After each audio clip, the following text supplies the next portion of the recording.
Good morning, everybody. Bin Hunzu, Sai Joni Conlon Satne, Sai Executive Director of Our Children Our Way. Um, Good morning, everybody. My name is Joni Conlon. It's a beautiful day to be joining everybody, seeing everybody from all across Turtle Island. And we just want to welcome you this morning to the webinar, The Jurisdiction Journey, Critical Decision Points. We know that many communities across Turtle Island are talking about jurisdiction, the many pathways in order to reach their destination. But it's an exciting time to hear from Cowessess, to hear from Nicole. I don't see Nicole on here yet. Can people confirm Nicole's here? I'm here. Oh, hi, Nicole. I Hi. don't I don't see you, but I hear Oh, you. I'm here. Yeah, I have my camera off, but Okay, no I'm worries. here now. No worries. Welcome. Welcome. So we're really excited. Oh, there you are. We're really excited. And first of all, before we begin, I just wanted to acknowledge the territory of which I'm calling in. I'm calling in from the Lheidli T'enneh territory, which would be typically called Prince George in northern British Columbia. I'm from the Seikei Dene Nation. I'm Saskatchewan, and it's so nice to be with you. If you see in the background, that's my traditional territory, and it's beautiful. And so I just want everybody to think about where they're calling in from, where their feet are planted on, and the privilege and honor of being on the territories, and acknowledge the First Peoples that on which you live, laugh, work, play, and raise your families on. So first of all, we want to hand it over to Deb Foxcroft, who is one of the members and really important team member with Our Children Our Way, our matriarch, who helps guide us do this work in a good way. Deb, if you'd like to open us up. Good morning. Can everyone hear me? Okay, good. Uh, uh, Sishat Aksup, Deb Foxcroft from the Sishat First Nation. It's one of the 14 nations on the west coast of Vancouver Island. Uklama Quills is my traditional name. Deb Foxcroft is my given name. And I wanted to just welcome you all here and greetings from my territory where I live and work and play. I just wanted to say welcome. I'm here in our beautiful territory here on the West Coast. Um, First of all, I'm a wife and a mother and a grandmother and a daughter and an auntie. And I yeah, most proud of being a grandmother. I have 4 grandkids, and which my children and my grandchildren all live here beside each other on our property. Um, and yeah, just really happy and grateful to have that opportunity to have my family here and be close to me, including all my brothers and sisters. Um, Anyways, I just wanted to just welcome you first of all, and just welcome you from the unceded territory of the Sishat First Nation here. So I'll open up with a prayer, and I just wanted to just acknowledge all of you, and you can also join in the prayer with me in your own way, in your own language, whatever makes you feel grounded and comfortable where you are. So, Nos Creator, Great Spirit, I thank you for this beautiful day coming from our land, our medicines, our animals, the water, the mountains that are around us. I thank you for bringing us all together, the strong minds and beautiful hearts that are here today with us today, open minds, open hearts, because I believe that when we're talking about our children, youth, and families, it is hard work. And we have to come from that place to ensure our children are cherished, looked after, protected, and loved and nourished from their own families and from their own communities and from coming from their language, their teachings, their culture, which needs to be instilled in them every day to be able to grow into a beautiful person that we can and that they can carry on with the work that we're planting the seed here today in terms of this journey of jurisdiction. I just wanted to honor all of the card I picked today for this work was my ancient medicine cards, and it talks about the plants and the the gifts that our medicine brings us. So I just wanted to just share some of that, and we need to honor that medicine to nourish us, uplift us, cherish us, and inspire us, and protect us in this work. It's about vulnerability and is strength, and medicine is sensitivity to the plant. So I honor those plant medicines today as I got that message, and just sending us, love and nourishment, protection and stability and safety and security for all of our communities and for our children and our families. I just wanted to say I am grateful and I am thankful for everyone here to put our minds and our hearts together to continue this work on behalf of our children and youth. So I just wanted to say kleko, kleko, usaksha kletsu from Sishat. Thank you, thank you. I was also asked to say a few words in terms of the work. I just wanted to really honor and recognize the Cowessess First Nation for taking this journey, the first ones in Canada. I know what it's like to be the first. I was the first child welfare agency in the province of British Columbia, the Usmanu Chonlith Child and Family Services. So I was involved in the beginning stages of that and working from community-led, community-based. Also had elders advisors that worked with me over those days, almost 35 years ago now. And so I just wanted to just say I'm really honored to be here with you, to be part of this wonderful, beautiful journey. I do have to say that that we all have to go forward with our open hearts and minds. And as I said, this always is hard work, and it's not only hard work, it's really hard work sometimes, but it's worth it if we keep our children and our youth at the center of whatever decisions we make, because it's going to affect them today and into the future.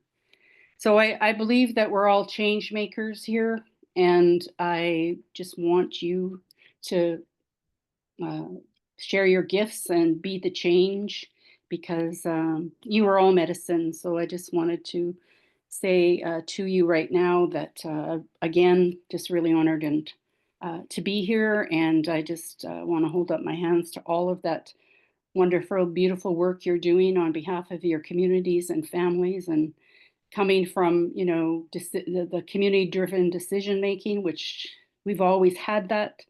But we know colonization has taken that away from us. But I believe we're back. We're strong. They never took our inherent rights away to care for our children. We've always had it. We just need to ensure that we practice it and ensure that our kids are looked after in our own ways, and that we got to be the light for those children, and to keep us moving forward. So I, again, just wanted to just acknowledge all of the work and the wonderful work that Cowessess has done and leading the way in terms of jurisdiction. I'm just really happy to be here and looking forward to the presentation and the discussions. Clicko, clicko, chew.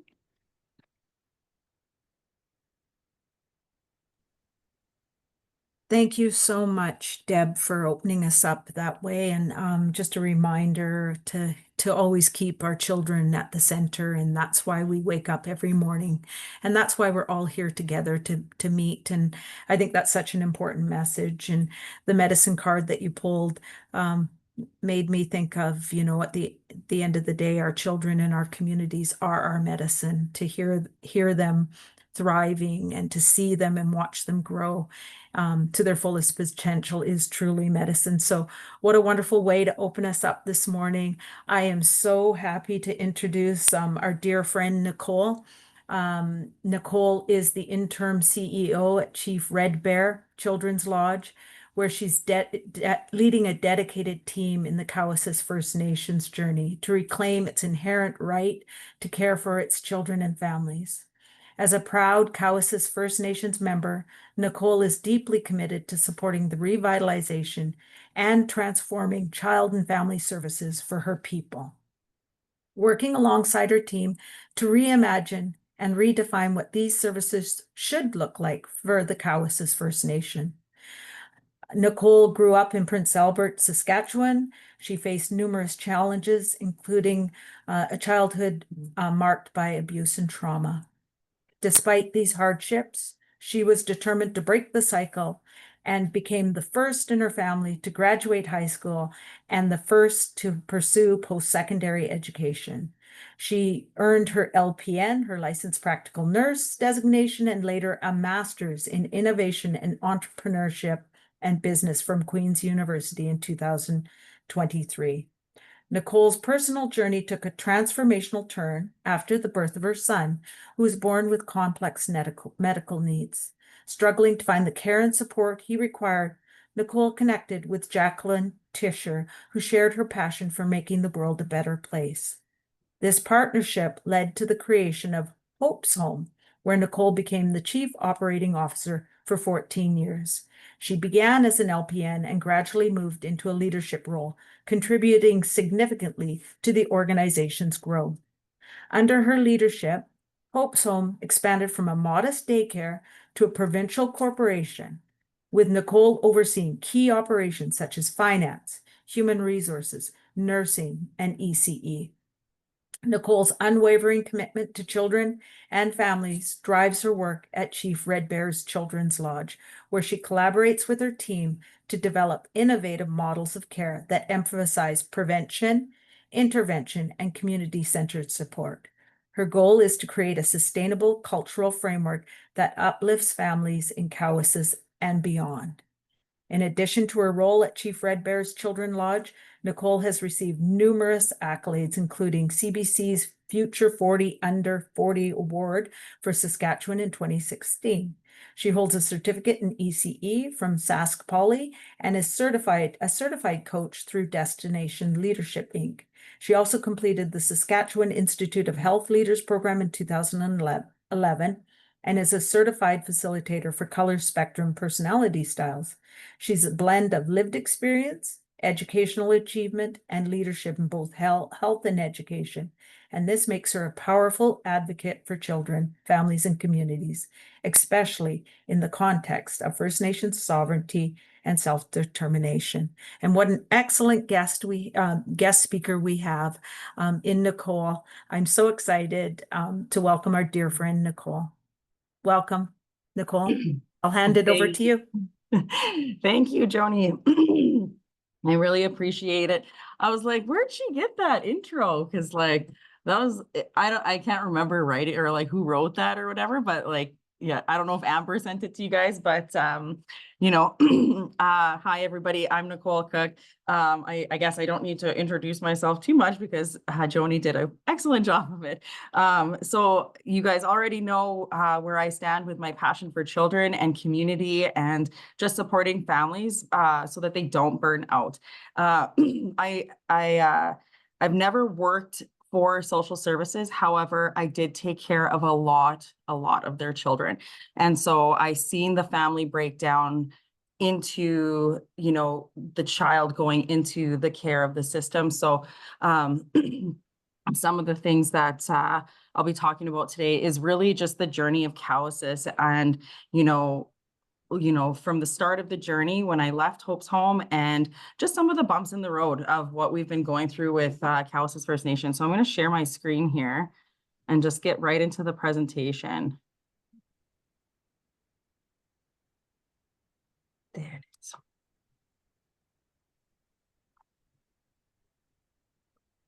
Can you guys all see this? Yes, we can. Looks Okay. great. Thanks, Nicole. Yeah. Okay, so I'm gonna minimize you guys. If there's any like hands up or anything like that, I won't be able to see just because I need to see my screen here. Nicole, go. before you begin, Yeah. I just want to do a little bit of housekeeping too. So I do want to acknowledge that we can put our questions into the body of the chat. We'll be facilitating a question and answer afterwards with you. So don't worry, we're going to note your questions. And I also want to put a little plug in for the Loving Justice Conference. I was going to do that at the very beginning, so my apologies, because we're going to be coming to Saskatchewan, to Saskatoon for the Loving Justice Conference. So we're excited to be able to visit close to your homelands and be able to visit with you at the in Treaty 6 territory. So we're excited to come and see you. So I just wanted to put a little plug in. Don't hesitate to contact Kai, Michelle, or myself in the chat if you have any other further questions. Handing it off. Sorry, my apologies. All good, all good. Okay, so I just want to thank Deborah, was it, for the prayer? I really appreciate us starting off in a good way. So thank you for that as well. Okay, so Our Children, Our Future. This is a presentation that's usually done with myself and Chief Erica. However, Chief Erica is away this morning with some of her team members, some of her directors, just doing some teamwork exercises. So it was very, very critical for her to join in on that. So, but basically the document is provided without prejudice, right? So all information discussions is just for the purpose of facilitating open and frank dialogue between everybody, okay? Now, Chief Red Bear and Cowessess First Nation, we will provide direct communications or support for any First Nation that needs our help with anything, but we will not do through a third party if there's like charges from that third party. So, Joni, I know this is a free webinar, so I just want to say that, like, we don't want anybody to be penalized or be charged for anything that we have on our documents. Like, we're very open to supporting anybody that needs help with it. Okay. So the legislative journey. So our timeline with Cowessess First Nation was March 2019, the Cowessess Constitution came into effect.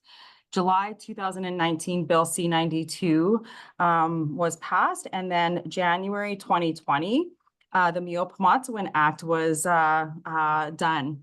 And so the one thing that we do speak on within this is that the Miyo Pimatisowin Act was really, really rushed.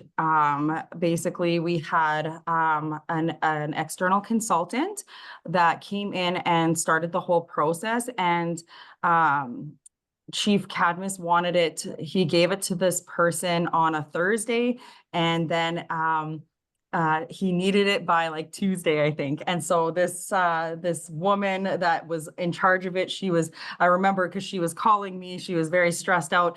I have to get it done in like no time. So then she consulted a lawyer out of Alberta that they quickly put this Miyo Pimatisowin Act together within 5 days.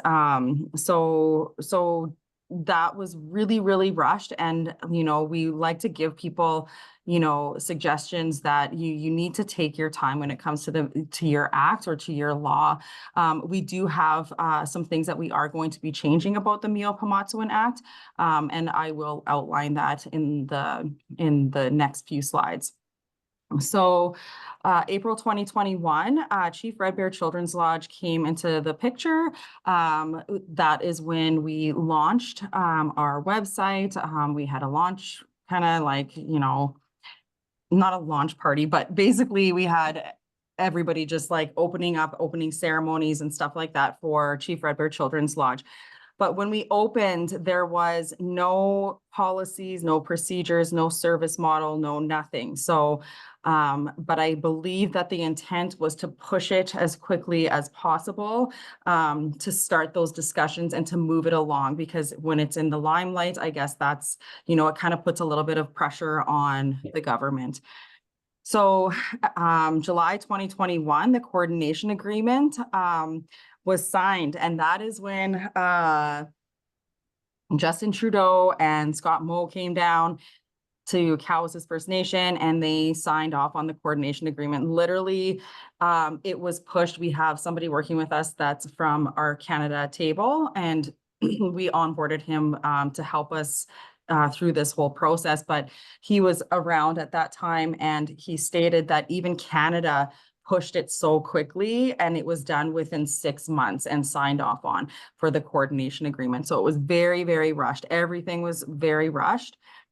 And then we had, oh, this seems like super fast. So July 2021, sorry, I'm just gonna go back. I think my timeline is wrong, but I'll just go with this. April 2023, we had a new chief and council step in. Now, within the time of the 2021, the coordination agreement signing and the new chief and council coming on, there were 2 different CEOs that came into the picture, and the service model, which Canada needed in order to like support and fund, it wasn't complete within that time. There was a lot of chaos within the organization. And then when chief and council came on, they started digging in a little bit more into the organization. They were met with a lot of resistance. And so in July 2023, they did overturn the board, and then chief and council became our interim board. July 2023, the first extension agreement was complete. Chief had to sign off on it because we didn't have a service model ready to go either at that time. And then finally, in June of 2024, the service model was completed, and we had to sign a second extension agreement in July of 2024 in order for us to start the negotiations for the service model. So basically, this slide, when Chief kind of goes through it, she talks about the Cowessess Constitution and how it has a little bit of the colonial framework as well as our Indigenous ways. So it's got kind of, it encompasses everything within it. You know, obviously there's still some updates that need to happen within the Constitution, but it does kind of overlap with that. The Miyo Pimatisowin Act, however, has a lot of colonial framework within it. So we have yet to kind of incorporate Indigenous ways within our Miyo Pimatisowin Act. And we're finding that as we're going through this journey, having to follow our Miyo Pimatisowin Act, it does need a lot of revisions. So on July 6, 2021, Cowessess First Nation signed the first coordination agreement with Canada and Saskatchewan, recognizing Cowessess First Nation's jurisdiction over child and family well-being through the Miyo Pimatisowin Act. So Chief says it better because she's so good at these slides. For me, what she usually says in these slides, she's like, look at Scott Moe just smiling around over there. Because Saskatchewan, when they signed off on the coordination agreement, Saskatchewan had no obligation for funding whatsoever. So they signed it, and there's in that coordination agreement, they don't have to fund anything.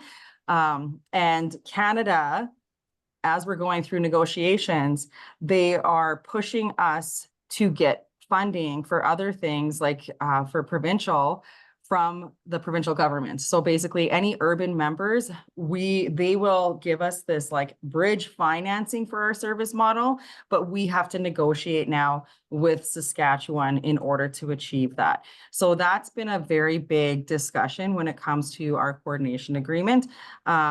So we are working with the provincial government, and we're working with Canada to try to find solutions to that. So the Miyo Pimatisowin Care Plan, written laws must live in harmony with our existing laws and evolve with community needs. The Miyo Pimatisowin Act needs to reflect our ways of knowing, being with Creator's laws as the foundation. So reimagining the Miyo Pimatisowin Act. So the first thing is Indigenous terms and languages. We don't really have that embedded into our Miyo Pimatisowin Act aside from the title. Guidance for children or for critical intervention and child relocation. So you know, when we're looking at that, there isn't anything that's that kind of guides us in that area. So we need to incorporate that into our Miyo Pimatisowin Act. Defined community responsibility and involvement. So when we talk about community, we are very, very close, and nobody talks about this, and I know that Chief always wants us to talk about it, is that, you know, me as a Cowessess member, I'm the interim CEO right now. And what's happening to on my end is that it's like, it's very close to home. So a lot of people that if something's going on in their world, they're almost like there's a lot of lateral violence that happens, you know, when it comes to child welfare and that situation. So in our act, it states that, you know, if a family has a dispute, they're to go to Eagle Women's Tribunal. However, in our Miyo Pimatisowin Act, Eagle Women's Tribunal can only make a recommendation to the CEO of the organization, which is me. So I literally just made that decision on what I'm doing with the family, and then they challenge it and Eagle Women's reviews it, but they can only recommend. The ultimate decision comes down to the CEO of the organization or the director of the organization. And so that's really, it doesn't give Eagle Women's any teeth, and it also puts so much pressure and power onto the CEO. So, you know, having a really solid CEO is really important, but also you could get somebody that's really rogue that would have ultimate power over all of our children and families. So that needs to change within our act. And some of the community responsibility is, you know, is that violence piece, right? So if something's going on with a family and we're helping a family with something, there is a lot of like people coming into the center, yelling at us, screaming at us. So there's got to be that they're responsible, that they're the ones choosing this route, this pathway for the Miyo Pimatisowin Act. And so they have to have a responsibility within that act. So it's a duty to report. All of those things you need to make sure that that's in there, because that will also support with the governing of it. We also, the judicial system, so the policing side of things, that's something that we put in the big overarching service delivery, if I go out to a home, I'm not saying that I am the one that goes out to the homes, but if I go out to a home and it's questionable, I need the peacekeepers to come alongside me. And so, but they don't get enough funding for peacekeepers, and it's an hour to 2 hours before an RCMP officer comes out to the nation.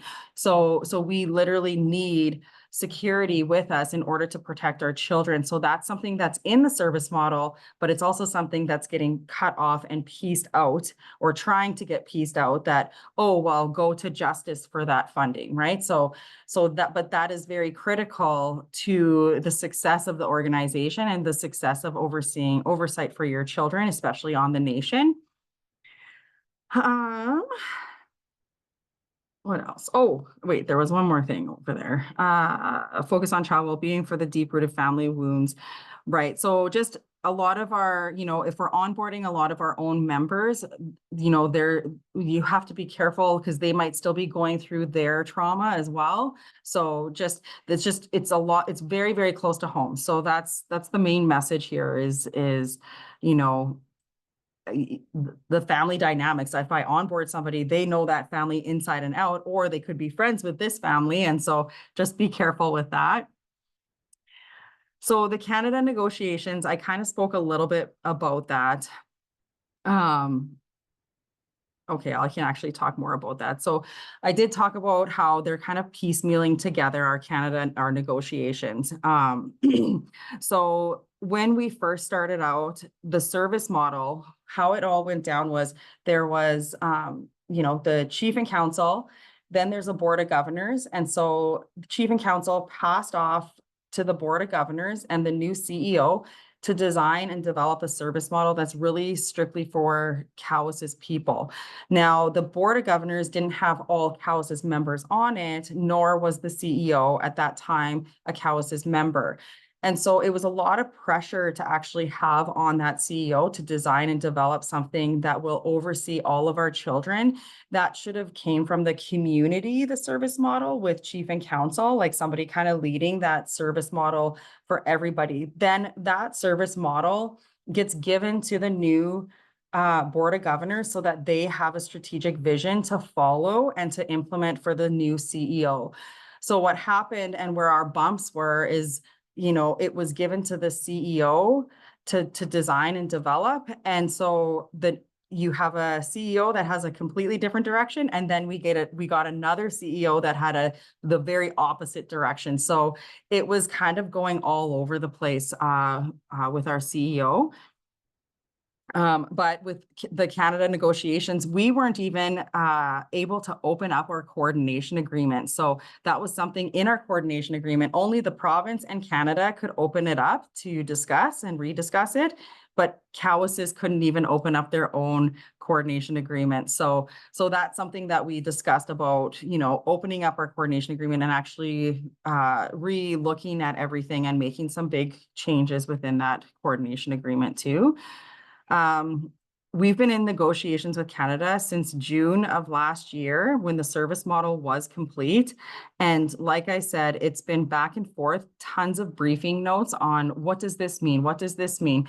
They are looking for language. They're looking for, if I call something like childcare, even though it's part of my prevention program, they will say, nope, that's childcare, that's daycare, that's something completely separate. So just really make sure that your language and exactly what you're trying to do falls within your protection prevention side of things and the young adulthood program. And so I also feel like Canada still does not really have too many definitions around the young adulthood program or the post-majority program, what they call it. Because we've gotten random documents that I can't really make policy out of or model it within my service delivery model. I tried to the best that I can, but there's still a lot of questions surrounding the post-majority. So, but yeah, we're just starting back up with our negotiations now. And like I said, it's a lot of like, well, let's ask Jordan's principal for this and let's ask this for this. And because in my service model, I also talk about children with complex needs. And, when children have complex needs, they don't just live in the hospital. Those children, they actually go into, they go home with the families.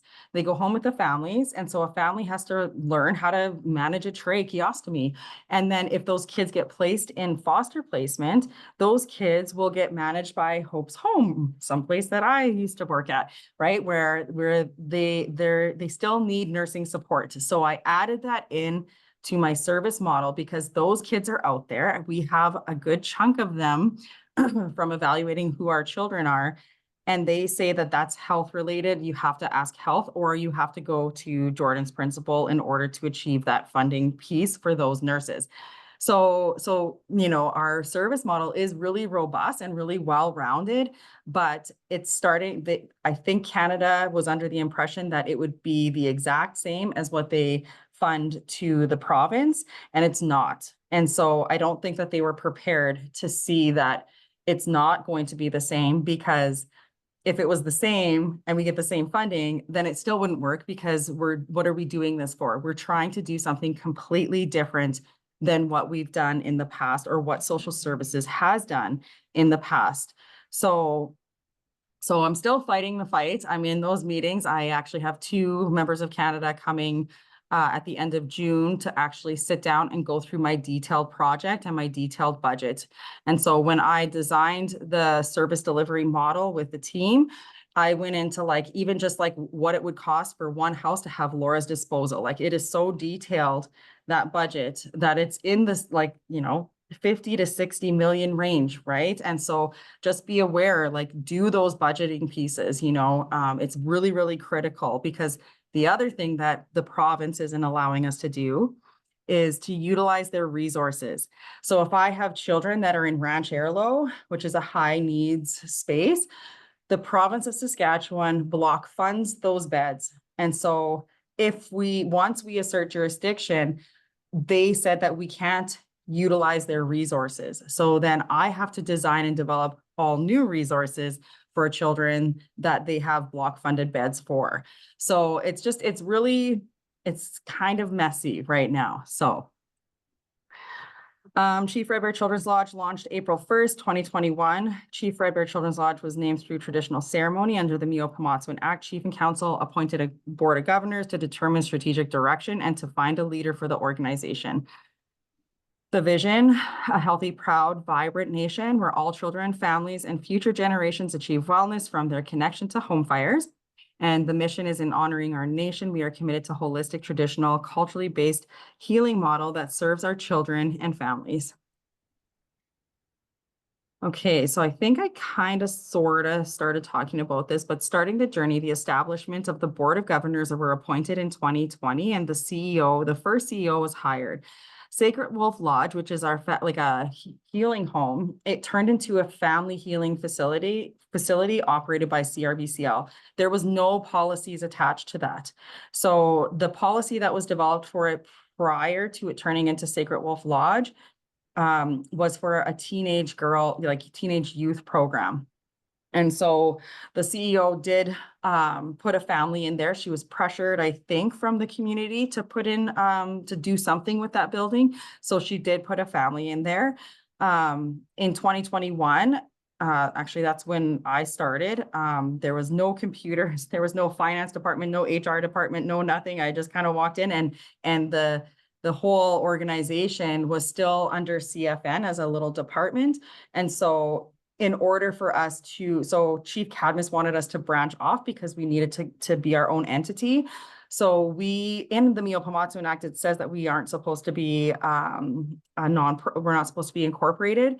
However, we couldn't even get a bank account because we weren't incorporating. So we actually had to get a BCR and incorporate as a nonprofit in order for us to get a business number.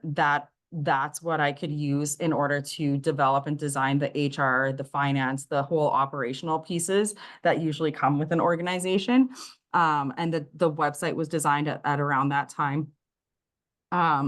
So we did incorporate as a nonprofit April 2021, and we transferred all the staff from Cowessess First Nation's finance department all to the new established finance department. The CEO did assert jurisdiction over the first Saskatchewan family, October 2021. This was another area within the Miyo Pimatisowin Act, within our policies, that is very critical as well. The CEO at that time only needed to sign off on that assertion of jurisdiction over a family with MSS. So that document literally has that past CEO signature on it. And the director over the Indigenous Services, her signature was on it too. And that's it. And so then we asserted jurisdiction over that family. And I don't think she really realized how intense that family was, because that family, in our initial agreement for our $38 million, right? $38 million sounds so big, but it's not, because 10 million of that went towards capital. And as I'm doing feasibility study now, the capital projection for one building is $40 million for one building. So we're looking at like a couple buildings. So 10 million was definitely not enough when we first signed on for our first coordination agreement and then the rest of it was split into 2 years. And 2 years, everybody knows that we get $2,500 for prevention funding per citizen or per member. And that's basic for everybody, right? So that's $9 million each year for that. And what we asked for protection was like $1.2 million. And that was supposed to uphold all of our protection services for on the nation. However, we were getting billed for 10 children that were high needs that took that cost away from us to the province, that we were supposed to take on that province. And yes, we still needed to design and develop our service delivery model to discuss like future. But with this assertion of jurisdiction for this one family, this family literally cost us $1.2 million per year. So we are actually in a deficit in that protection department for this one family. And so that's very, very critical. When that family was overtaken, there should have been some type of agreement for funding or arrangement, but there was never that agreement. That never took place. So our protection department doesn't even have enough money to fund a director and the staff that goes along with it. Yes, we are still funding it, but we're utilizing some of our prevention dollars in order to support that for now while we're in negotiations, because that amount of money was definitely not enough to oversee this family. And it's not even that we took on the family. We did, and we opened a 24, like that one CEO opened a 24-hour home, and we had staff and we were taking care, but it was still that high cost. And then we were like, hey, we can't afford this. So let's give this family and see if Yellow Thunderbird Lodge can support us in it. And they did. So they took on the family. It's 7, there's 7 of them, and 2 of them had babies. So it was a big family. And their cost for care and for services is $500 per day per child. And I questioned it and I was like, whoa. And then they said that that's what they bill Canada normally. So I was like, okay. So when I looked at our protection, we're like way under. So make sure you ask for enough money. It's very, very critical when you're going through this. You have to budget it out. As annoying as it is, because I was pretty annoyed with having to do every single detail to that budget, but it really, really helps for your negotiations. So 2022, the development failed to create a service model for the 10-year fiscal agreement. So that CEO did step down in November and left. There was a lot going on with that family, and I think that was the main focus. And so she stepped down, and the second CEO was hired December 2022. And so that second CEO really had a completely different way of leading. It was, it was very provincial social services style. The first CEO had a really good, holistic approach, and we did a lot of policy development and a lot of work. Like the HR manual was done. Like we did so much. And then the new one came in and she scratched all of it. She was like, get rid of everything. I want to start from scratch. So the organization was all over the place at that time. It was chaos because we were going in one direction, then shifted to a completely different direction. And everything is at a standstill. This actually put us back years in order for so be very careful who you're onboarding for your CEO. New chief and council came in and they overturned the board, stepped in as the acting board in July 2023. And then that second CEO immediately the day after stepped out. She was like, hey, she doesn't want to do it anymore. And then I was appointed as the interim CEO at that time. So I kind of weathered the storm a little bit because there's just a lot of chaos. I also had a baby in there and took my master's. So I was kind of busy on my mat leave. And then when I came back, there was a lot going on. So yeah, it was crazy. Anyway, so bumps in the road. The Miyo Pimatisowin Act was put together over 5 days and references colonial models. So the nation's sovereignty needs to be balanced with necessities of doing business with colonial structure. Cowessess would have benefited from more consultation from community and external partnerships required for CRBCL operational success. So basically, it was just done way too quickly. And then adequate funding is our next one. So signed coordination agreement and the fiscal agreement did not include enough funding for the delivery of the child and family services by CRBCL.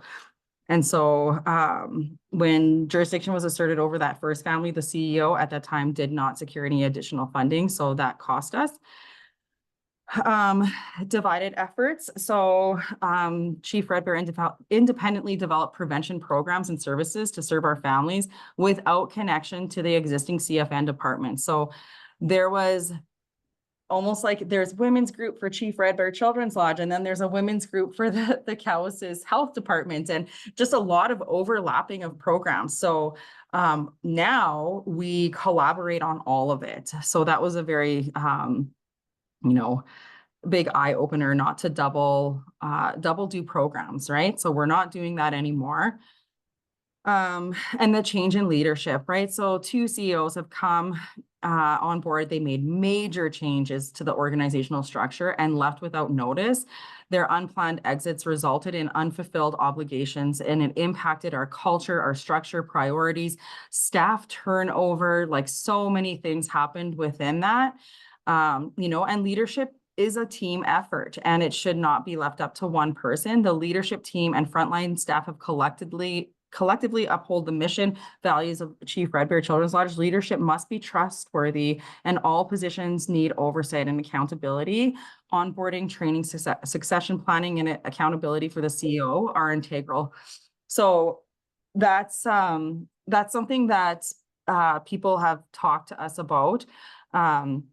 Is the CEO has to be a social worker or has to have their master's in social work.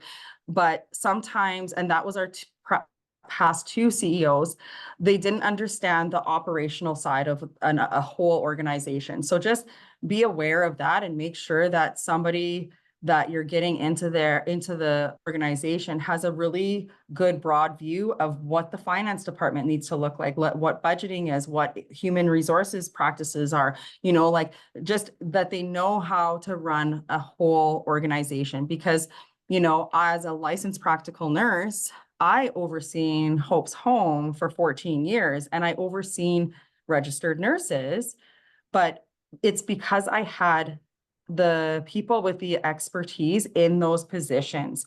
So just like, the Minister of Health doesn't have to have, doesn't have to be an RN, he can actually have something else behind him, but you put those people, qualified people in those positions. So just don't be bound by one specific one specific person. Make sure that you have a wide range of people applying that will workplace culture, kind of what you guys would want to see for your organization. My culture that I provide for the staff here is very open communication. We make decisions together. Now, if we do have to do something with a family, we have all of our departments signing off on it. It's the prevention department, the protection department, the culture department, myself, and the associate CEO all need to sign off and say, hey, we couldn't help this family, or hey, we need this for this family. So those things are in place now. So just be very careful on your leader.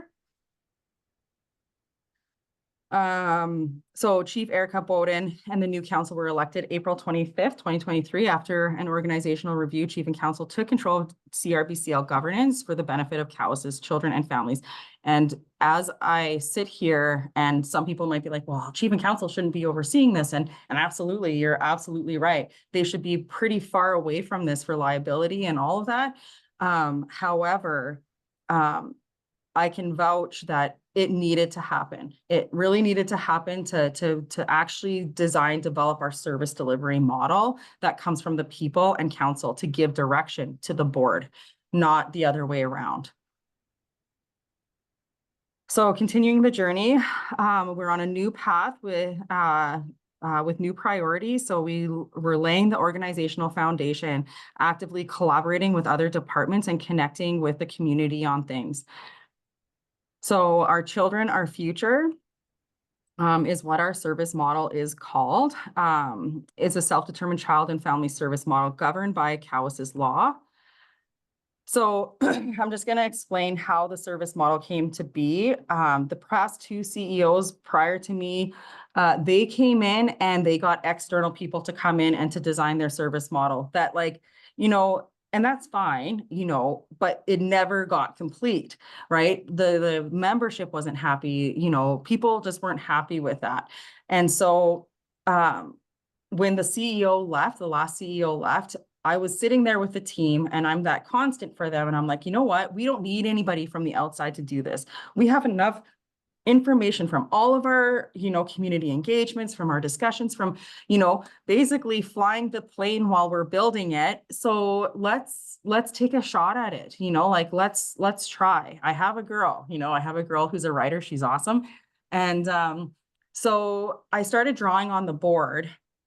And I was like, it's almost like there's women's group, there's this program, and they're just kind of scattered. Like, how do we monitor success? How do we measure success for our families? And so I said, like, it's almost like a family is like a plant, like, there's the seed, the roots, the sprout, they're like a sprouting family. And so I started drawing this sprout on the whiteboard, and my team was like, oh yeah, like, let's do this, let's do that. And so we were on a roll. And the reason why I decided to continue moving forward with this model is I met my son. He's my oldest one, the one that you might have heard that had complex medical needs. He's also autistic. So he's messaged me and he said, Mom, I'm in the outdoor learning program. He's like, and we are learning how to bead. I never beaded before. And so I was like, oh, that's so cool, buddy. I'm like, what are you beading?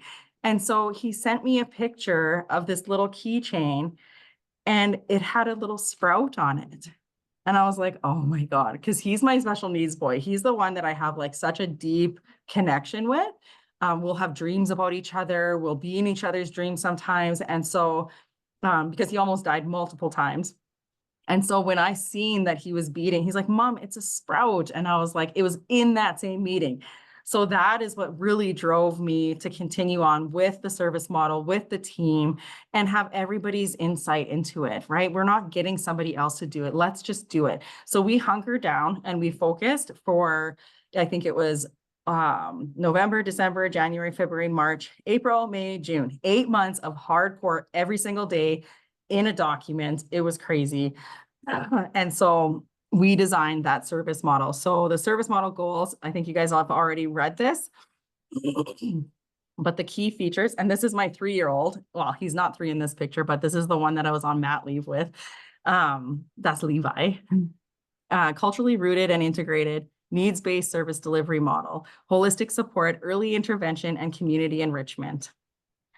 So culture is the foundation of our organization. Everything has culture in it. Even our HR policies has culture in it. The way we do our evaluations for staff has the 4 directions of like the whole self. Like everything has our culture team's eyes on it, embedded into everything that we do. So we offer a culturally safe environment that is respectful, welcoming, and cultural expressions. Our culturally rooted service delivery model incorporates traditional ways, teachings into the service development and delivery. Incorporating traditional ways. So the program content highlights traditional teachings, activities, and practices for the current season. Direct services include seasonal teachings, practices, and protocols. Chief Red Bear supports cultural events and ceremonies within the community as well. Here's the framework that we designed. So 13 TP poles represent the 13 months in the year. Each pole has a very specific meaning, and when balanced together, they create a strong supportive structure. The circle of care is a collaborative circle of care surrounding the family's healing journey. This is unique to each family, but may include family, community, culture, connection to external programs and services as well. The circle of life. The circle of life is a continuous cycle of connection and balance. It's divided into 4 seasons. Programs and services are developed based on the meaning, teachings, and practices related to the current season and its corresponding color, element, and direction. The stages of growth. In each season, there are 4 stages of growth: seed, root, sprout, and plant. Each stage represents the level of need, with the seed stage requiring the most support and the plant stage transitioning into independence and self-advocacy. Programs and services are developed for each stage to help us meet families where they're at. The family decides what stage they identify with, and the predetermined criteria used to indicate when the family can progress to the next stage. The next circle shows our practice standards, which is our commitment to the families that we serve. And then the goal of Miyo Pimatisowin, the good life that we are supporting each family and individual to achieve. So basically, how this is outlined is, let's think of it from an early learning perspective. So the seed is your infant stages, right? There are certain things in winter that we want to teach our infants at the seedling, right? And cultural practices within that season. And then once they transition into spring, there's other practices that need to be incorporated into that infant.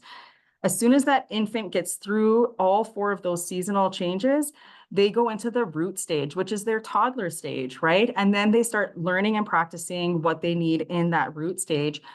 And not only are we implementing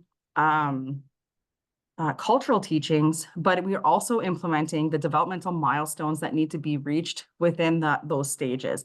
And so this framework actually is within all of our departments. And so every department is actually designing, what do they classify their young adulthood as seedlings? What things do they need to incorporate? So there's a whole other manual for each department that outlines what the seedling stage is in the winter for their department.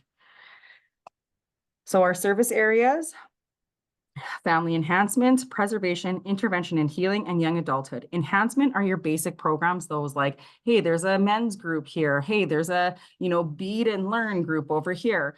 The preservation is that just a little bit more intense programs. So that would mean if a family is almost at risk, that if we didn't intervene to support them in their house, those children were at risk of going into care. So we go in and we help them clean their house, budget, help the mom,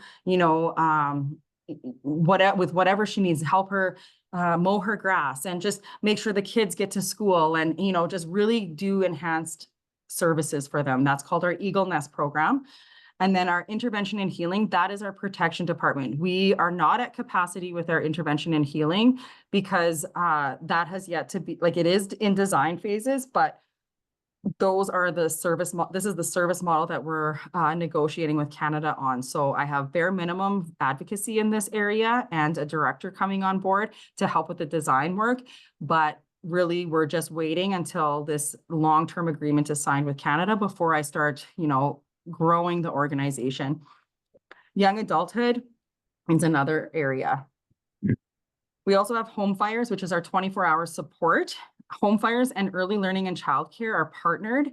So we also partnered with the Province of Saskatchewan and FSIN in order to fund a daycare program, 90 spaces on the nation. We also have a 90 space in Regina, and we're applying for our 90 spaces in Saskatoon. And so what this is we are actually piloting a Cree emergent program. So half of the early learning and childcare program will be Cree emergent. So it's all Cree. We've actually onboarded 5 staff members to learn Cree so that they can actually start teaching our children that language development within our early learning and childcare program. So that is partially funded. However, the home fires section of it within our organization is 24-hour emergency receiving home. So rather than if the children get, something happens in the night and they need a safe place, rather than them going to some random person's house, they're just going to daycare, we'll just take you to daycare, and they're familiar with it. It's free for them. It's free for the family. So this early learning program will help our children, with their pathways, their brain pathways. Most brain development happens between 0 and 5 years of age, but they don't start school till they're 5. So if they're in higher risk situations prior to that, those pathways are being designed and developed to potentially can carry on that generational trauma. If we can even decrease that a little bit with some of our kiddos, that would be the main place to go. So, and then culture, of course, is our own department. We oversee that. We also have a service pathway. I'm not sure how much you want me to go into that, but if anybody wants me to, I can. Otherwise, I'm just going to kind of skim through it. There's the intake process, immediate safety, yes or no. If not, then they go into they filter through our enhancement, intervention, healing, preservation, young adulthood. We do a home visit, listening circle, planning circle. We also register them for anything that they need. We do follow-up, we evaluate, and then if we still need to go back to the planning circle, we can. And then if not, then we would close the file. Facilities. So we've requested the 2 bigger facilities, the Miyo Pimatisowin centers. That's one on the nation and one in Regina's location. And so those are the buildings that we're estimating around that 40 million per building. And then the cultural land-based learning center. So that area is like, we've requested almost like a Quonset that where we can have traditional hunters come in and teach, that we access our rights. And so there'd be community fridges so that we have that food sovereignty. Youth Enrichment Center, we have cultural spaces such as new sweat buildings that anybody can have access to, and traditional healing center. We also have homes, a lot of the like transition homes. I think it's in this presentation. This is a condensed version of my presentation. So prevention is a priority. We have foundational, which is primary, secondary, tertiary, Cowessess early learning. So I did talk about that it will be our 24-hour childcare and receiving, like emergency receiving, with land-based programming and nutrition, emphasis on nutrition, health, well-being. And then we also will be tracking all of those children to provide respite wraparound services for the family as well. Home fires. So this is the other part. So the therapeutic homes, emergency homes, transition homes, and long-term placements for those children with complex medical needs. And, you know, yes, the Canada is looking at post-majority funding, but what about those children with complex medical needs? Those children will need lifelong supports. So we've been talking about that. I'm still discussing that with them. So I'll keep you posted, you know, maybe in the September conference, we might know more. We'll probably have more information because we're going back into negotiations. And then we also have a quality assurance team within the organization. So basically, this is an internal team that has like human resources or healthcare, education, culture. So basically, they will assess the situation at the very start, and then they meet with the family after services are done to make sure that we get feedback. Like, are we doing well? Are we doing like what things we could have done better before it gets to that litigation process, right? And so that next would be this Eagle Women's Tribunal. And so Eagle Women's Tribunal has been paused because there needs to be more teeth. We're also finding that there's complications between the provincial government's view of our like Miyo Pimatisowin Act versus our view. So all of that discussion needs to happen with the provincial court system, because I also have complications such as, you know, a dad who's non-First Nations and a mom who's First Nations and Cowessess, and the child is a 6'2" and is a Cowessess member, but the dad is wondering what his rights are, you know? And so how do we manage that? So there's a lot of questions when it comes to Eagle Women's Tribunal and how we're moving forward with it. We do have a couple experts on it right now to support us in design and how we can move this forward, because it's not just for child welfare. If we're overseeing that, there's so many more pieces to it. Like now we're going into young adulthood, right? So we have some young adults that are incarcerated, and, you know, so there's just a lot of pieces to the Eagle Women's Tribunal that we're working through.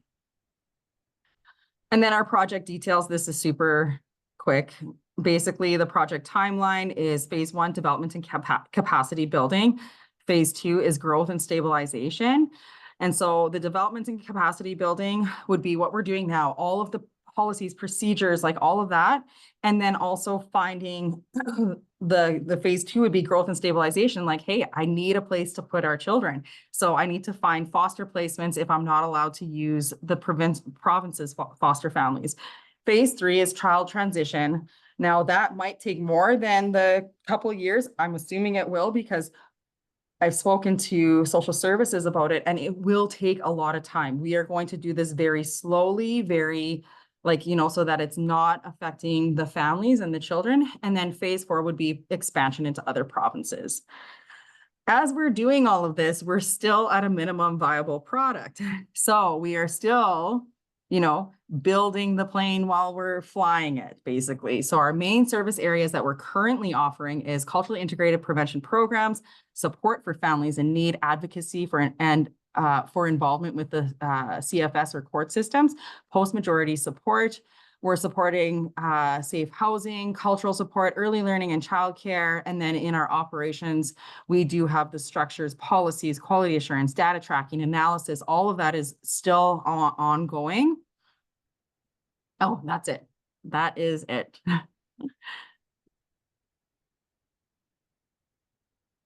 Was that too much? I didn't see anybody's faces. Wow, Nicole. It's funny because our OCOW team is in the background and we're like wowing and we're questions and we have lots of questions, but we certainly want, I know folks here, this is really informal, folks, so don't feel you know, this is having a cup of coffee and really getting the opportunity to visit with Nicole. We have her for a little bit longer, so I know I have lots of questions, but I'm gonna hold off. I'm gonna be patient. But I believe it was Rodney. Rodney, did you have a question? No. Okay. I do want to open it up to the floor to the larger group to really talk about, lots of people are weighing in. They're like, amazing work from Corrine. Thanks for sharing. All of this is so critically important. The jurisdiction pathways, we know there's multiple pathways to get to our end goal as Indigenous peoples in our respective communities. Some of our communities are attached to agencies and get the support from agencies. Some are not, and some are venturing out and developing, much like Cowessess did. And your experience is so critically important because you're really offering a really transparent. These are some of the critical points that really impacted moving forward in jurisdiction and continues. This is not over just simply because somebody signs a coordination agreement. It is a journey. I think one of the things that comes to mind, and I just want to give people opportunity to absorb everything they heard, but one of the things that comes to mind is, and we keep hearing it, is that duality. When you mentioned, I just want to pull up my notes, that link between intervention and healing. You didn't just talk about the intervention itself, but you, in your service model, I think that was a really important point, that and we've heard Cindy Blackstock speak of that. You can't talk about an intervention in child safety or child well-being and holistic well-being without talking about that real heavy work, the heavy work of those support services. Well before it becomes the big worry, right? And so I just really appreciate that and how difficult it was to bring your province to the table and to recognize substantive equality and how critically important that is to the well-being of our children and families. There's so much I could get into, and you know what? The whole time we were thinking about it, thank you for introducing us to your little sprout. Because at the end of the day, that's why we're here. Because we have to remember the little ones, that we are here to make it support a difference in their lives. So thank you for sharing and being so vulnerable and being so honest with us. And it's through that honesty that we're going to help each other. We're all in this together. So Masai, Masai, Masai. Awesome. Thanks, Joni. Thank you. Does anybody have any questions? Do we have any Kai in the, or is everybody just gobsmacked? And yes. Oh, one other thing, just remember that, like, you know, that in between thing that I talked about, like where it's like, if I didn't intervene, they would go into protection. I have to call it protection in my service model. I have no choice because I do feel like it's partially prevention because we're preventing the children from going in. But if I say that, then it falls within my prevention dollars, but it's not, because I'm actually doing protection services, but it's like very, very embedded, like in that family home protection services. So it's important to use ISK definitions in creating your service delivery model. Using their languaging is really, really important. Is that? Yes, absolutely. And everything that's protection, if you outline it as protection, so then it's more likely to get funded on the nation for sure. Like for instance, my early learning and childcare programs, I did go to other resources for partial of it, but that building is going to be almost $4 million. I don't have enough. I have 1.2 from, FSIN. I have 400,000 from the province. But when it comes down to it, the early learning center is only operating for those two programs. I think it was 50 hours a week.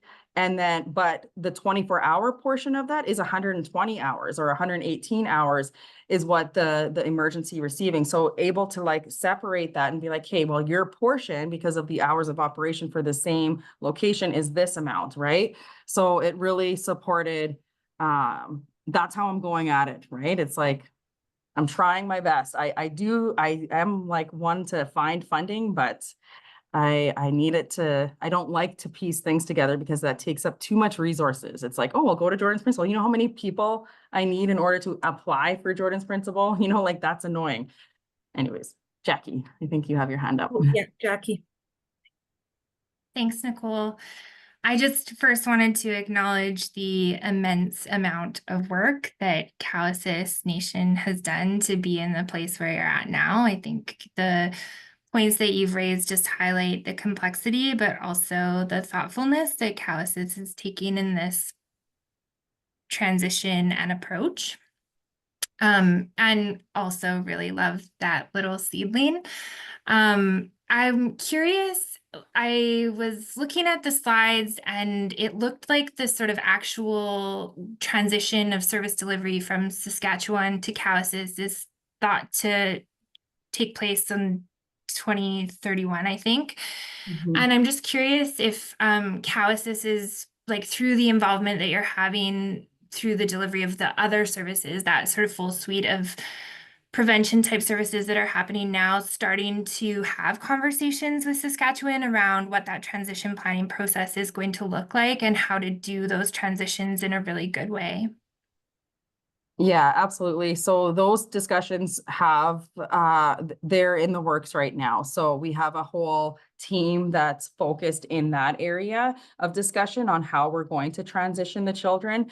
But like I said, Saskatchewan doesn't have any funding or isn't willing to fund yet. Like we haven't gone to that point where, so that yes, we're having those preliminary discussions, like how are we going to transition, but I can't transition the kids if we can't afford to take care of them, right? So that is the biggest thing right now, is this service model being, and my lawyer always gets mad at me. He's like, they don't approve your service model. It's your service model. That's the service model. I'm like, okay, yeah.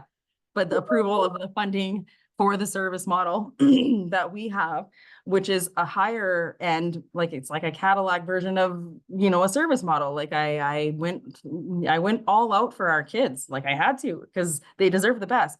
And I always say this to Canada, like I actually just met with them in Edmonton a couple of weeks ago. And I'm like, Canada has decreased funding on children over the last 15 years from the school systems losing their EAs, from the school systems losing their dentists or the eye specialists, the nurses that come in to take care of those needs.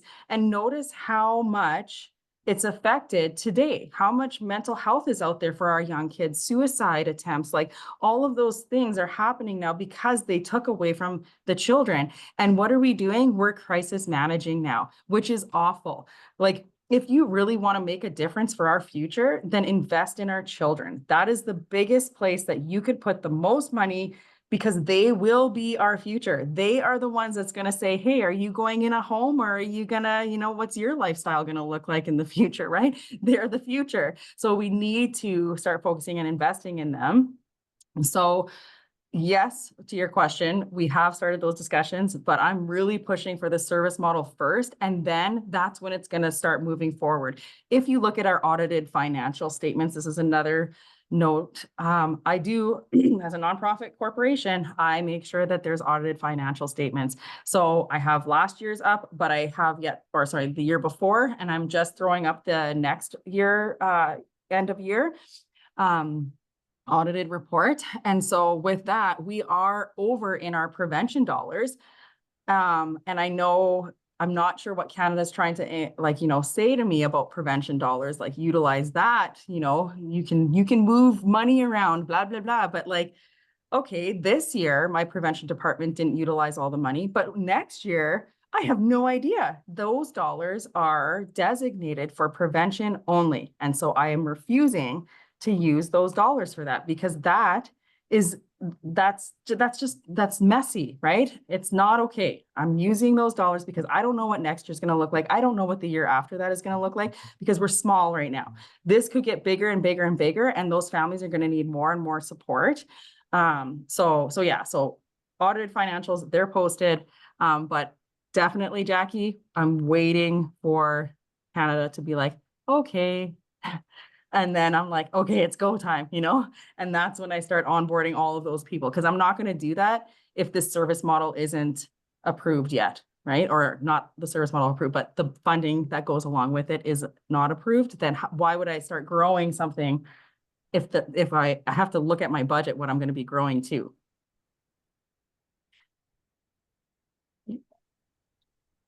Thank you so much, Jackie, for your question. Yvonne? Thanks, Joni. Thanks so much. Nicole, your presentation was just amazing. I feel like there's a little bit of a kindred spirit here in terms of the process and the way we move forward as First Nations people. And I'm just, Joni put it gobsmacked a little bit in terms of the incredible work that you've done in your community. And I just absolutely love the model that you guys are developing.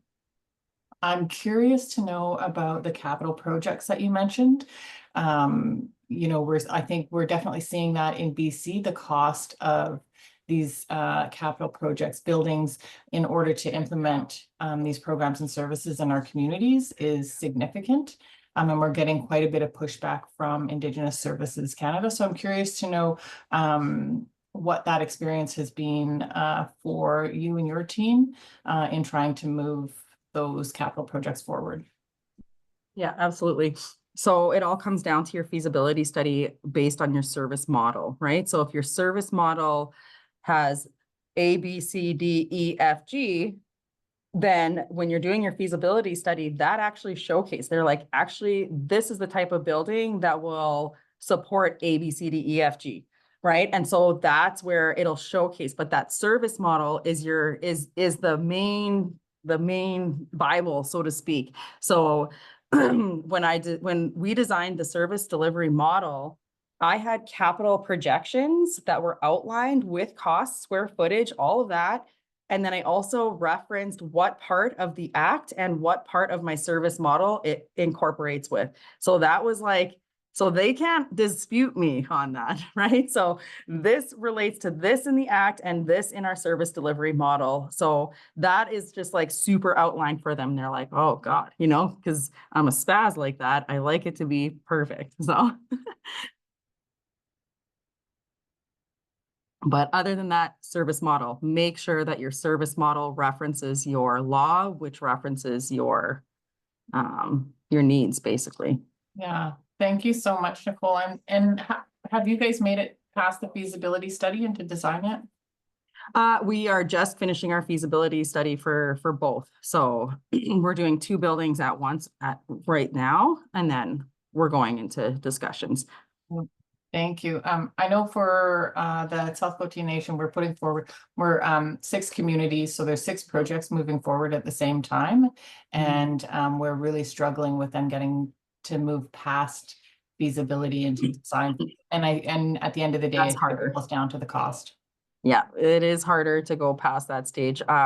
We work with AODBT, They're excellent, and they've done a few projects like that. And they said the exact same thing, that as soon as the feasibility study is done, it takes a lot longer to continue on.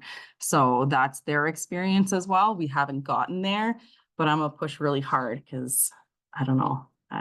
I'm like that.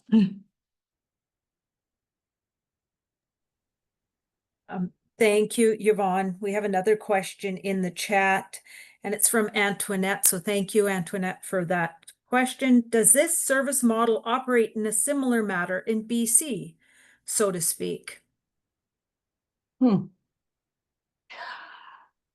So yes and no.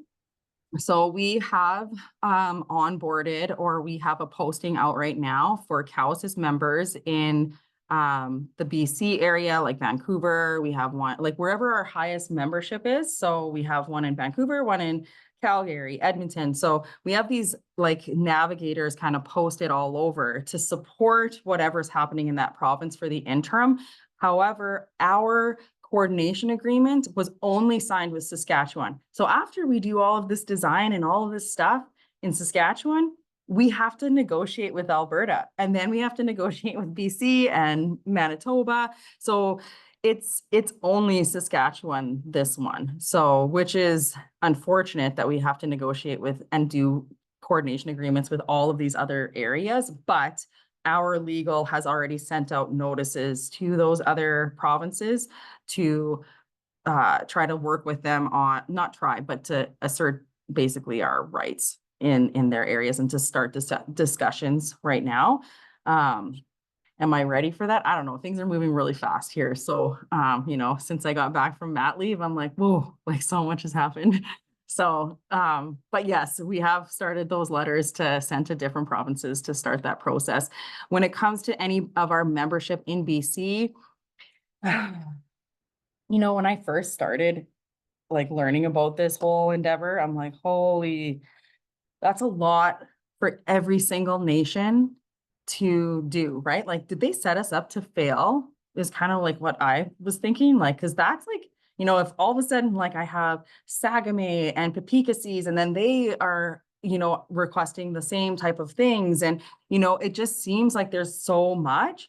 And so I also think about like quality partnerships, right? And so, you know, I think that we all have to start thinking about partnerships in different provinces, you know, like, you know, maybe Cowessess is the main go-to for any of your kids, you know, like I will manage them, I'll take care of them. Maybe, you know, Joni, I come to you, I'm like, hey, can you watch my kids out there? You know, like try to like support each other through this, because it's a big project. It's massive. And so, you know, my brain was able to wrap around Saskatchewan because I had to wrap it to Saskatchewan, because I was like, oh my gosh, I kept thinking of this, and how do I get over here, and how do I get down to the States, because some of our kids are there. And, you know, but then when I just narrowed it down to Saskatchewan only, I was able to design and develop, right? I will worry about the provinces, other provinces later on what I can do once I get through this one.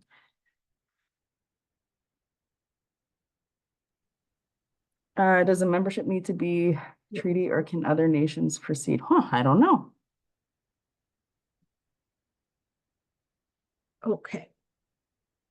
Nicole, you're jumping the gun here. Sorry, you go. I'm gonna wait. I'll take your lead, Joni. So, sorry, I got my computer's doing something weird here. So Beatrice asked the next question, comments, a lot of great information and very fast paced. So this is a lot. I acknowledge that, Beatrice, and we're going to be having this presentation available so that it's at your fingertips. So don't worry about that.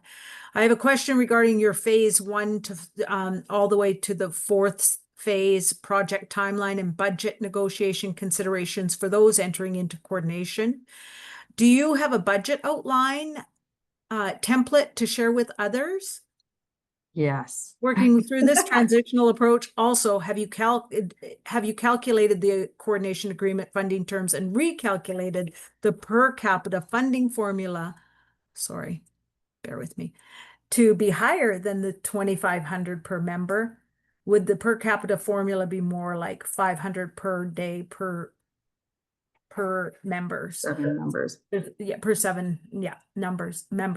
So there's a lot in there. I'll just leave it to you. But if you want me Yeah, to, for sure. No, I see it on the side. I have it pulled Okay, up. perfect. So yes, I have a detailed budget, very detailed. I didn't go with the 2,500 per member dealio. I just went based on my service model. So I suggest that you guys do that, you know, and then that's up to Canada to figure out. This is what I need in order to provide these services and in order for me to feel confident that I can do this for our children and families. Otherwise, I don't feel comfortable doing it. So, you know, and so I didn't do that. I just really based it on our service delivery model, and outlined the exact resources, you know, 21 staff member, 24 hours is 4.25 staff, right? So for one person to be in that building 24 hours, that's how many staff you need. And so I was able to outline all of that, which then increased that budget. And that's up to, like, you know, Canada kind of figure out, like, yes, if they're in the interventions department, I do have that departmentalized. I also have my org chart. So if you guys need, like, you know, a visual, I have my organizational structure and my chart all completed as well, which is a lot of staff. And then when it says, have you calculated the coordination agreement funding in terms of the recalculated per capita? Yeah, so that's what I did, is basically I just went on what my needs are based on my service model and then did my full budget based on that. And $500 per day per child for, if I am subcontracting that out, that's basic. Those kids are typical. They're typically developing.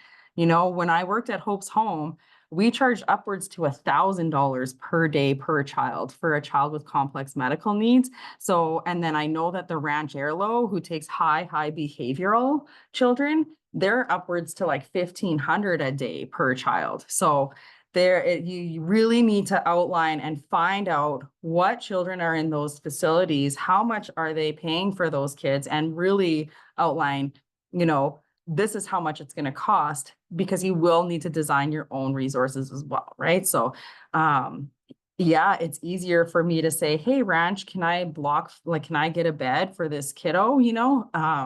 But I also don't really value the ranch's policies and procedures. So I'd prefer to take those kiddos back in my hands and be able to do a little bit more with them. So while incorporating the traditional, but not saying that you don't need to partner with people. If you find a really good organization, like, for sure, I'm going to partner with Hope's Home, my past organization, right? Because they're so good at their jobs. They do developmental milestones and anecdotal records of our kids, and, you know, and they have good programming. I might just shift their programming a little bit to be more culturally based for certain houses, but I could potentially onboard them. So, yeah. We'll go back. Thank you so much for that comment. Does a membership need to be treaty, or can other nations proceed?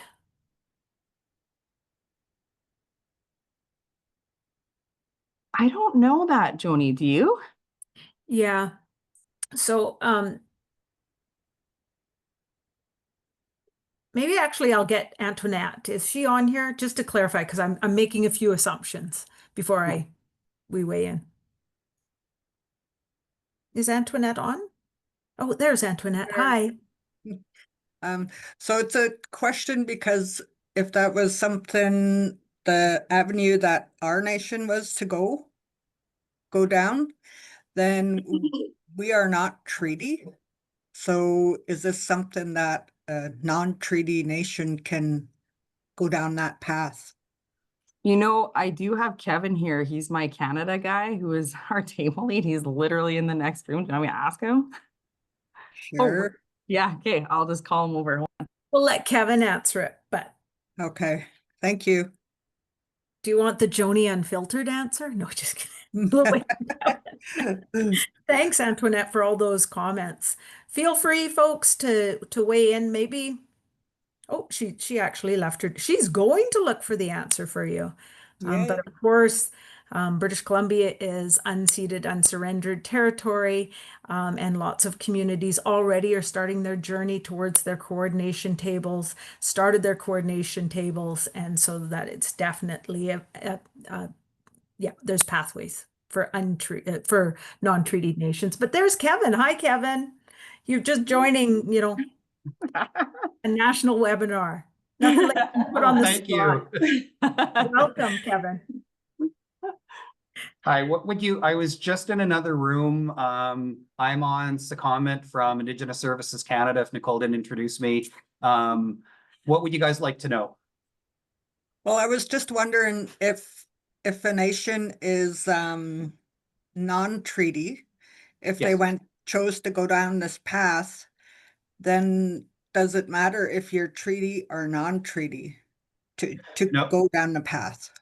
No, in the context of BC nations, some are treaty, as you know, many aren't, and they've gone under C-92.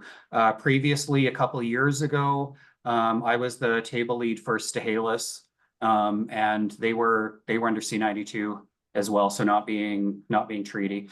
As under C-92, the term is Indigenous governing body, that you have Section 35 rights, and if you have that. So just to be very explicit, you do not need to be treaty or in a self-government agreement with the federal or provincial government to go under C-92.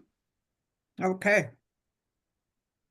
Do you Yeah, guys still now to do you have figure out more the starting questions for point. Kevin? Thank you, Kevin's Nicole. literally at our fingertips.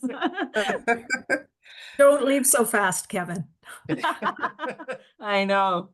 I could stick around, but if you have anything else too, I'm here to help. Literally ask anything away, or if you have any assumptions, any way I can help, just throw it out there too. Thanks so much for your time, Kevin. Thanks, Kevin. Okay, so we're going to go back to the questions. We don't have anybody with their hand up in the larger group here with us. I get a nod from Kai. Thanks, Kai. So Stephanie Comfall asked, good day. Thank you for sharing so much of your journey. Have you incorporated and relied on the prior engagement work done previously and historically that you've already captured at Cowessess? Are you ground truth testing what has been heard before? Resetting engagement as you design with technical experts, new service delivery, or a combination of both? Okay, that's a loaded question, hey? So yes, yes and no. So the engagement work was a lot of the information captured from the people, right? So that is what we captured within our service model. But when it comes to a service model, we went with one of my technical experts, Ray Hawkins. She's a writer. So I just really based it on our knowledge and what I've experienced with Hope's Home, because I had to design that organization from scratch too. So I had a lot of experience with that design work in particular. So just an organizational framework, basically. When it comes to resetting engagements, absolutely. So once this service model started coming underway, we had those community engagements. We had departments come in to look at the service model, to provide feedback, all of that, so that we really had to redo all of that. And we did do a combination kind of both. So yeah, so we just did a combination of everybody. So yeah, I think that answered the questions, right? The technical experts, yes. So that part was like, we leaned on Cindy, we leaned on Mary, we pulled in a bunch of people, Andre Bear, we have War Shield kind of supporting us on that political front. And then we have Chief Erica. I don't know if any of you guys know her background, but she also ran a nonprofit organization in the city of Regina called Ritz's and supporting families.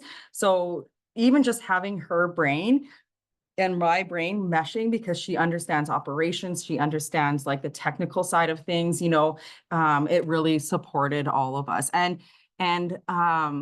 yeah, the work is, I don't know, it's just, I always think about it. Like, this is one thing that I said at Hope's Home was, you know what? It was me and Jackie starting it like from this teeny tiny 1,000 square foot home. And it's like, you know what? Let's try. Let's just see if it works out, because you know what? At least if it doesn't, if it fails, then we try to do something that's super awesome for our children and our families in our community. And then that organization grew throughout the whole province. And it was like, it's a huge organization. And so that's kind of like where we approached it with this side of things, is that technical side I already had, but my previous CEO was like, my actual position is the associate CEO. So I was never actually appointed into the full-time CEO position. I did go on mat leave for a good year within that. But, you know, when I started this whole endeavor, it was very much like develop and design the organization. But what I noticed from the two CEOs, they continued to bring outside people in and not actually, you know, really go, like, they didn't design, right? They didn't know how to design. And so, but when you get all of those people's heads together, like I had, you know, we had everybody involved in it. And so that's what made it successful, because it's not just one person's, you know, this is my project, this is my work, you know, it is all of us. And so that's why it was so successful. That's how we got it to fruition. Excellent, thanks. We just have a couple shout outs from nations. I love it when people introduce themselves and say their territory. So shout out from I believe it's Christy. Want to make sure that's right. Krista. We're very excited to do this work in Carcross, Tagish First Nation in the Yukon. They're a self-governing nation. And so they're about to embark on their jurisdictional journey, developing their own procedures. So it's exciting times for them in Carcross, Tagish. So we're sending all of our good wishes to you as you develop your plans and you're taking on jurisdiction. Deb asked a question. Did you include development and capacity in your budgets? Yeah, so I went full on budget. Like, so I just, I, you know, I was really annoyed with doing the budget because it was so much work.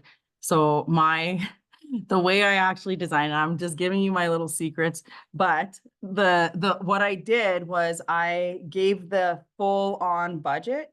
And then I just did, you know, year one will be, you know, 30% capacity, 40%, 50%, so that it allowed me that growth and development stages, you know, like, so that I just kind of outlined it like that. So I took the total budget, like, let's pretend it was like, you know, let's say 100 million. It's not, but let's pretend it's 100 million. Year 1 and 2, I need, you know, I need to be at 30 or 40% capacity. So that's how much funding I need for year 1 and 2, right? So that it slowly builds it up.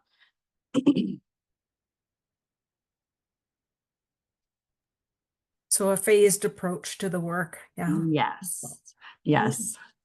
Um, And I did overshoot for that, right? Because like, there's no way in year 1 you're going to spend $40 million, right? Like, you just overshoot a little bit because you could, right? You want to grow and you want that room to be able to say, hey, I need this, I need this, I need this. Like, so you want to just like overshoot just a teeny bit so that you have that growth capacity.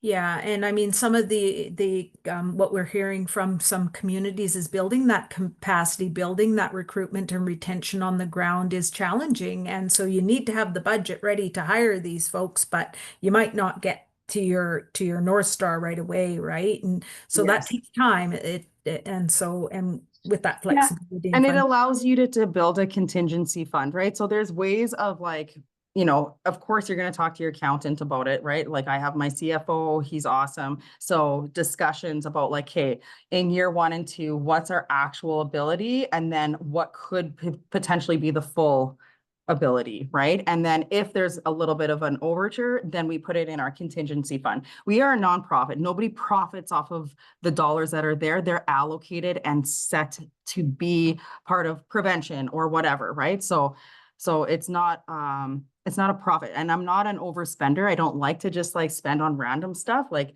if we have dollars there, that is strictly prohibited for that department. Perfect, thank you. I see Kai has her hand up. She holds the portfolio at Our Children Our Way for the jurisdiction portfolio. This is what she eat, breathes, sleeps, so that she must be just eating this up. So I'll hand it off to I've been eating it up the whole time. This has been so informative, and I really want to thank you, Nicole, and as well thank Deb for opening us up in a good way, and Joni for always holding space so beautifully. And also extend my gratitude to the Musqueam First Nation, where I'm coming from today. I could hear Mary's voice in the back of my head as we were talking about the capacity building. And so I just thought I would mention, especially for folks in BC, because we do have a very unique circumstance in BC. So while the rest of Canada was receiving prevention funding, BC was not receiving prevention funding. And so under the CHRT 41 ruling, we are actually able to bill at operations at actuals. And I think that that is going to be running out very soon. But for those nations that are in BC that have an Indigenous Child and Family Service Agency, it's really kind of the crunch time to make sure that you're making the most of funding at actuals to really build up your capacity. So I just thought I would make that little plug because I could hear Mary's voice in my head. And it is such a critical time for everybody here, particularly in the province of British Columbia, and time is of the essence. So thanks for that reminder, Kai. Do we have any more questions? Am I missing anything? I've got two phones going here. I've got the chat here. So I just want to make sure that I've captured everybody's questions. We do have 15 minutes, but I know that we're going to make available the presentation itself to refer back to. Somebody did ask for contact information for Nicole and all of that. I know that you're really transparent in sharing. So yeah, we just want to make sure that we capture all those requests. Of course, I plugged the Loving Justice conference that is going to be happening in Saskatchewan. And I'm gonna have to learn how to say the name FSIN and the working group working to host us in such a good way. Do you know how to say it, Nicole? Do you want to help us? No. We're gonna learn. We're gonna learn together. We're gonna learn together. Yeah. I just call them FSIN. I've always called it FSIN. Thank you so much. But we're going to come out and visit you. We're going to, there's actually the call for proposals. It's going to actually close on June 18th. So if this resonates with you, if you want to share your own community's experience, remember there's not one right way to do this work. There's multiple pathways to jurisdiction, and I know how hard each and every one of you works in your communities, and you bring a wealth of knowledge. So now's the opportunity to share with others in that transparent and good way that Nicole has shared. Really to talk about how to strengthen and uplift one another in this jurisdictional journey. So it's a perfect opportunity. With the idea that we are breathing life into our laws and doing it together. Yeah.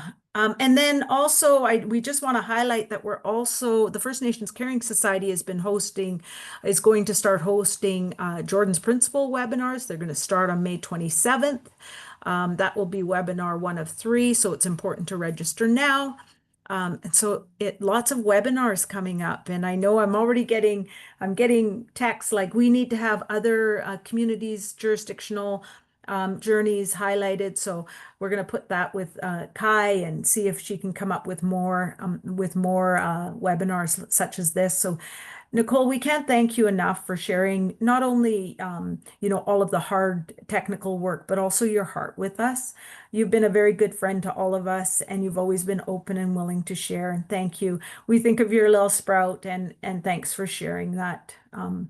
It really is. We're all here because of children and keeping children at the center of this work. I don't know if just hearkening back to what Deb had said when she pulled her card, and it was about the plant medicines, and could it not be the most perfect card to pull to remind us that the medicines are in our own children, and keeping them connected to community, lands, clan, our culture is truly at the heart of our healing. I want to thank everybody as you go on to your day. I wish you well in your respective territories, and uplift that spirit of helping within your communities. Await say, Masai, everybody. Aye, aye. Thank you, Joni. Thank you, Nicole. See you soon. Bye.